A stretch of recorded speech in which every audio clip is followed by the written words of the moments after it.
Well, for more on the significant step taken by the federal government towards averting organized labor strike, we are now joined by Adewale Oyerinde. He's the Director General Nigeria Employers Consultative Association, otherwise known as NECA. He will also address concerns surrounding alleged diversion of workers' funds through the Nigeria Social Insurance Trust Fund. Thank you so much for joining us on the news tonight. Thank you for having us once again. Well, we are yet to hear from the organized labor. If this does assuage their concerns, because they did raise a number of issues, I think about 3 or 4 of them. Yeah. The federal government has responded to 2 out of all of that. But we'll wait to hear from the NLC. Let me ask you, what do you make of this? Explain to us. Now, what we hear is that these monies, although the Accountant General in March of 2024 issued a directive to stop the deductions, and some reversals were made, explain to us how contributions by workers ended up being seen as government money. In the first instance, maybe we'll just correct the impression. It's employers' contributions to the NSITF to address the issue of injuries during and in the course of work for workers. So employers actually contribute. So at the end of the day, it still ends up as money for workers. Money for workers, basically. Yes. So it is not a tax. It is not revenue for government. It is contributed for a specific purpose to address the issue of injury during or in the course of work. And it's not only peculiar to the NSITF. We also have PECOM that we mentioned. The contributions to PECOM is basically for pension after work, so it's not also revenue to government. And also ITF, Industrial Training Fund. The contribution to Industrial Training Fund by employers also is not revenue, because at least 50% of the contributions has to be reimbursed to employers that are contributing. And because you cannot budget for injuries, you cannot budget for accidents, so it becomes difficult for those funds to go to the federation account.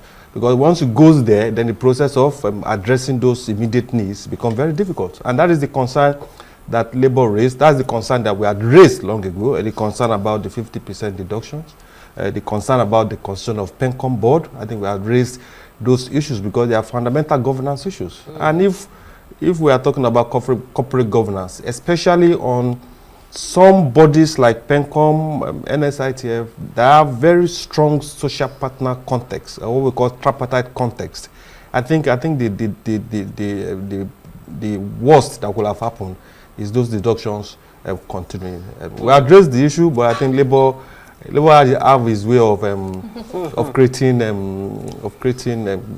bigger attention, and government seem to respond to chaos faster than absolutely. It looks like, I mean, NLC's threat, and 7-day ultimatum has finally paid off. But I'm curious, of this 17 trillion naira pension fund assets, and you say this money is actually set aside for workplace incidents. Injury, that's for the NSITF. Occupational hazards and what have you. Absolutely. For the NSITF. Yep. To what extent, really, have these funds been deployed in that direction, to take care of workers who found themselves, in this situation? I'm curious to know. Quite a lot is being done by the NSITF in the context of paying compensation. And fortunately, even the NSITF board had this meeting today, just around the corner here. And the issue of compensation to workers that are also injured is also came on board for the board to approve those compensations. So compensation is being paid regularly by the NSITF. Can much more be done? Absolutely, much more can be done.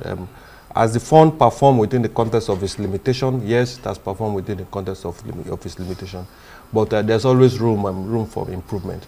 So the view that government cannot take from that fund that is specifically created for that purpose, I think is quite germane. And while employers don't go on strike, as it were, but the core objective of NLC's threat, I think we are aligned absolutely with the objective to get government to take its hand off that fund, and also to constitute the board of PECOM, which is also very critical. I asked that question because it does seem at face value that this 17 trillion, maybe it's just lying there, and that's the PECOM fund, the pension fund.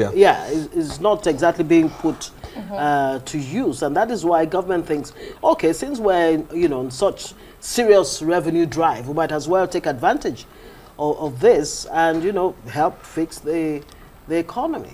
The PECOM fund, in whose pension interest fund is itself, it for these funds to just be there? Now, the pension fund itself is the 17 trillion plus we're talking about. The NSITF fund is not up to that quantum. Okay. Now, for PECOM and for pension, because employees, people retire at different times, and there's also opportunity for voluntary retirement.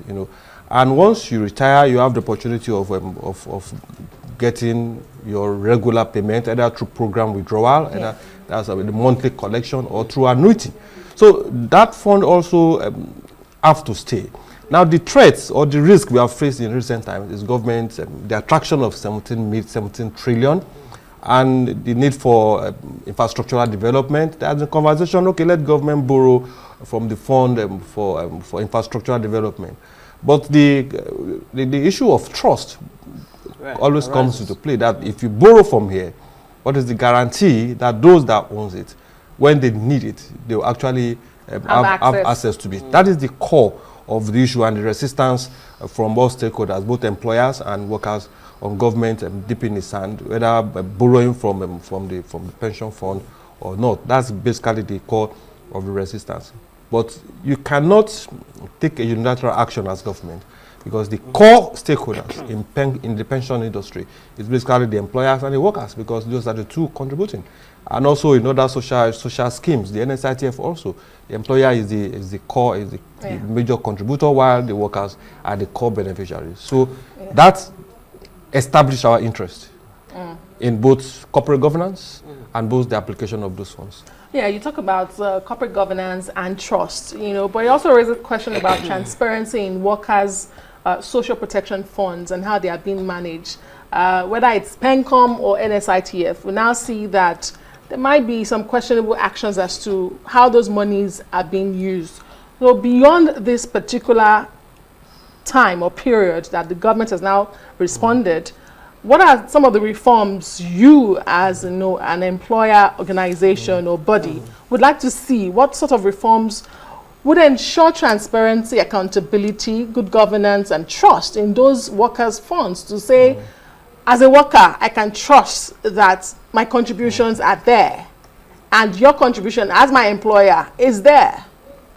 Now, the structure of those agencies, NSITF, PECOM, ITF, they are structured in such a way that there is a strong element of the social partners in the boards. And the board ordinarily should be the overall supervising body. So in the NSITF management board, you have representative of workers, you have representative of employers, you have representative of CBN, and representative of government. And the workers' representative takes care of the workers' interest. The employers' representative takes care of the employers' interest. The CBN representative takes care of governance interests, and the Ministry of Labor's representative also takes care of government interests. So there's a balanced representation as enshrined in ILO Convention on Tripartite Representation. Also for PECOM, you have the representative of workers of NLCTUC, you have representative of the employers, NECA on the board, and you have representative of government on the board, to create that balance so that transparency can also be enshrined within the context of that.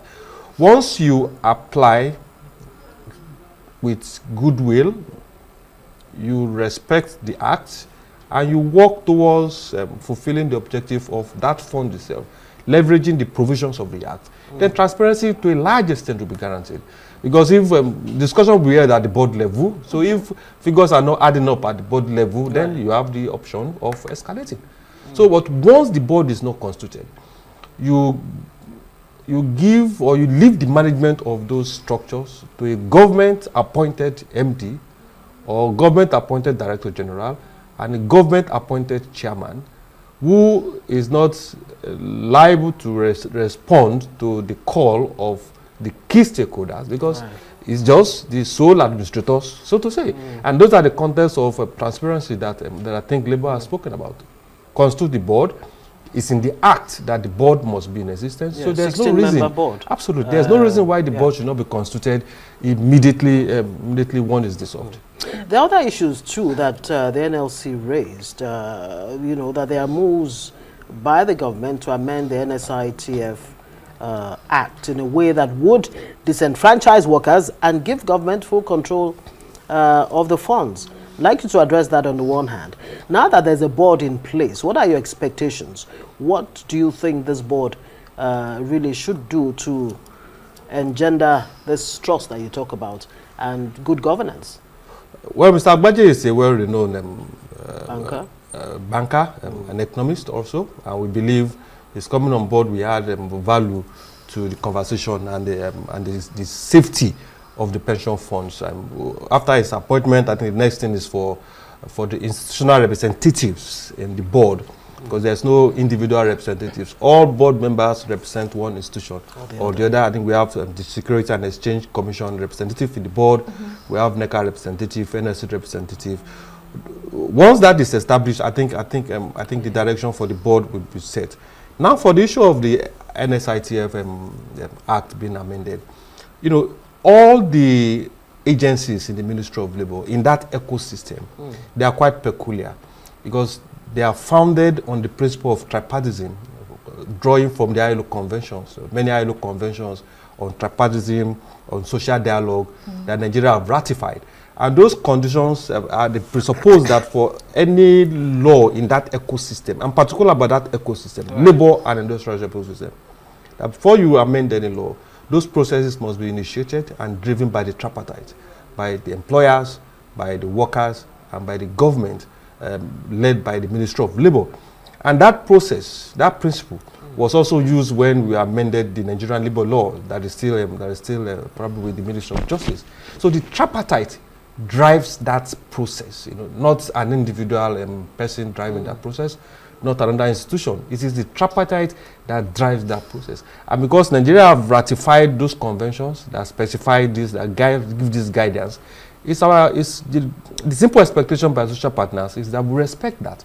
That if there's going to be amendment of any labor-related law or policies or regulation, it is driven by the tripartite. Right. In this ecosystem, out of this ecosystem, anything can be done. An individual can come with a bill, an individual can come with a regulation, but in this ecosystem, I think the tripartite drives that process. And that is, I think that's Labour's concern, and that's why they went, they also listed that part of the concern. Okay, thank you very much. Adewale Oyerinde is the DG, Nigeria Employers Consultative Association. Was actually going to ask you, what about employers that don't deduct the monthly? There is a huge penalty. Are you doing anything about that? There's a huge penalty, and there's processes in place to actually deal with them. I hope it's huge enough to serve as a deterrent. Well, I have to say thank you very much. Absolutely, absolutely. Right.